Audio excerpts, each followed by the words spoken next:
So, this has been a long time coming, and I'm excited to bring this to you. No, this isn't a raid video. This is a Godforge video. Let's do this.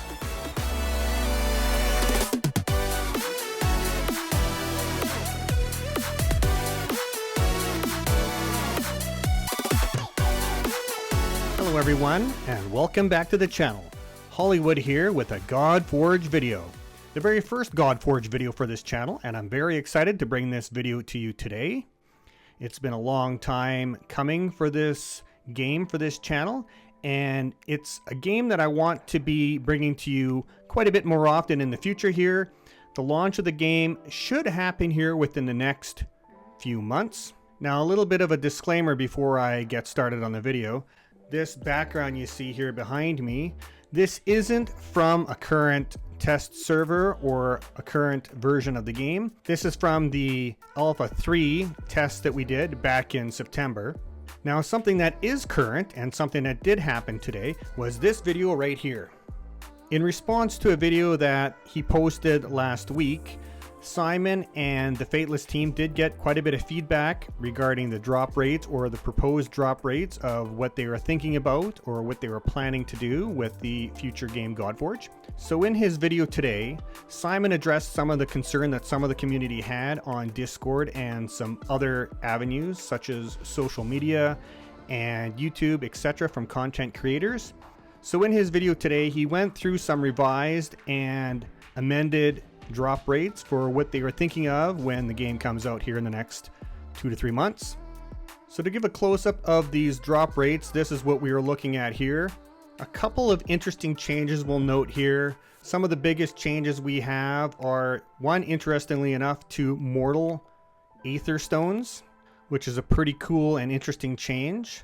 One other note you'll see down below was a change to ancestral and eternal Aetherstones. There is now a hard mercy, or pity, at 20 summons, which means you are guaranteed to get the rarity that you're looking for after 20 summons on each of those. On the Ancestral, Eternal, and Flawless. On the Flawless, we'll get a legendary guaranteed after 20 pulls, or 20 summons. So one of the really interesting things here with the drop rates that I noticed, and I noticed this in the last video that Simon made as well, was the drop rates for the mortal Aetherstones. Now if you look here, you'll see the drop chance for a rare on an Aetherstone, a mortal Aetherstone, is 0.905%.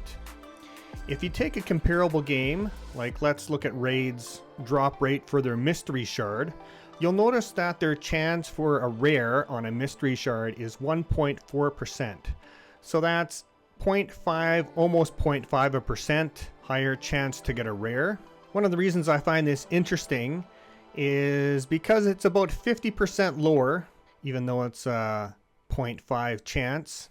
I feel that the devs don't want us swimming in a bunch of rares right off the hop, because our starter character is also going to be a rare, our starter hero. So at the very start of the game, everyone is going to be on the same level when the game launches. And that's one interesting thing to note. We're not going to hop into this game and getting a slightly less pull chance for their mortal Aetherstones and going against people who have a stack of legendaries. Right now, when the game starts, we're all going to be playing with uncommons and rares quite a bit. And Simon mentioned that when we get an epic or we get a legendary, it should feel fantastic to pull one of those. So when we do pull an epic or when we do pull a legendary, those epics will be extremely useful and those rares will be extremely useful as well. I noticed when I was playing the alpha that you get a tank like Shishi or a healer like Isolde, and they are fantastic champions. So we're going to be using those rares for quite a while in the game, and it's going to take us a little while to get a bunch more rares because the drop chance is slightly lower than the raid drop chance for the Mystery Shard, about 0.5%. The one interesting thing, however, that Simon mentioned today with their Immortal Aetherstones is the new addition to epics and legendaries. there is a very slight chance that we could get an epic or a legendary from Immortal Aetherstone, which is very cool. So let's say we have a 1 in 20,000 to pull a legendary from Immortal Aetherstone. If we're collecting hundreds or thousands of these Mortal Aetherstones over the course of a year, we may get 1 or 2 or 3 of these a year. But when we get them, it's going to feel pretty fantastic, and it's going to be pretty crazy to get. So when you do see those content creators end up pulling a legendary from Immortal Aetherstone, that's going to be pretty wild. So that's going to be fun to do going ahead, playing the game when the game launches here in the next couple of months. Simon made it pretty clear today, and it's something we've seen in the past from Fateless, is that the Fateless dev team is a team of gamers that are designing these games for other gamers. These are people who play the game. They know exactly what we play with when we play these things. They aren't just a bunch of bankers. They're a bunch of gamers who want to make a game for us all to play and enjoy, which is very cool. So this kind of leads me into the other question and to a segue. What else do we want to see from Godforge? What else do we want the devs to include with quality of life improvements?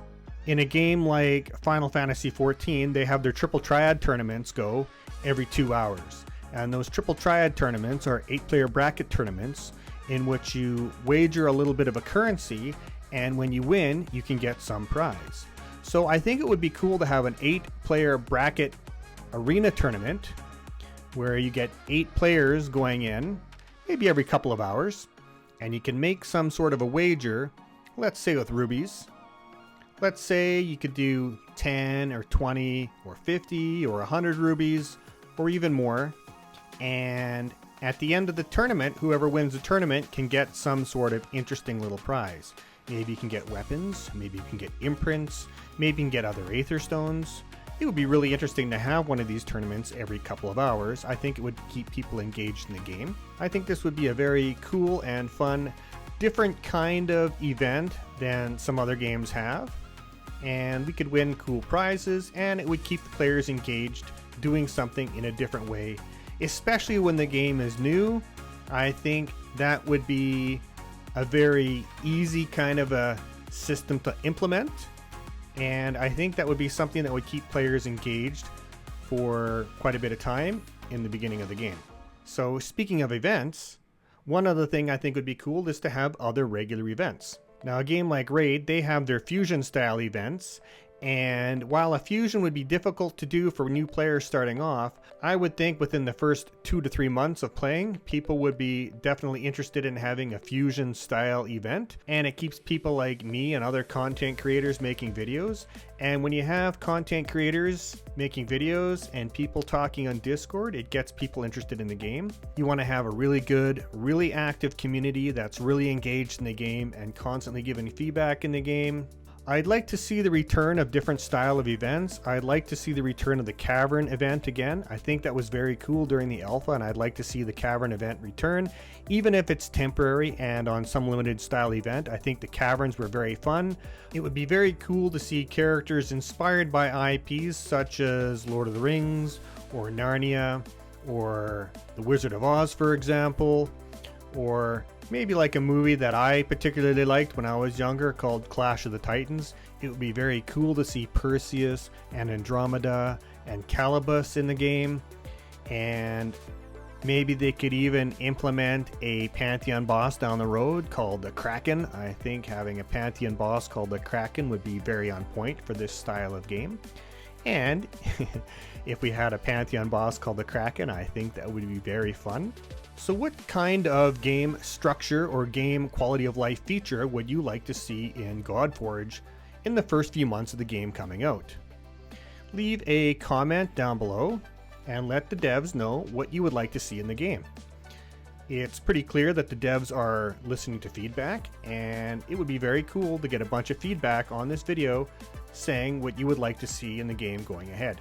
Now, even though this is the first Godforge video on this channel, this is the first Godforge video of many I hope to come in the future here. I hope to be very active as a content creator here, bringing you Godforge videos. So anything you would like to see in the future, make sure to let me know in the comment section. My goal with this channel is to bring you useful and fun information, guides, videos, game discussion from a different standpoint from other content creators out there as well. And if you've gotten anything from this content today, if you like what you see at this video, feel free to leave a like and subscribe. This is a newer channel, and it's a channel I would love to see grow with this community. And hopefully I can be bringing you more guides and more game discussion of Godforge going ahead. So thank you everyone for stopping by today. Thank you to all the new Godforge community members who are seeing this channel for the first time. Thank you for stopping by, and I hope to see you for many months and many years ahead going ahead in this game. Wishing everyone a fantastic day and week ahead, and until next time,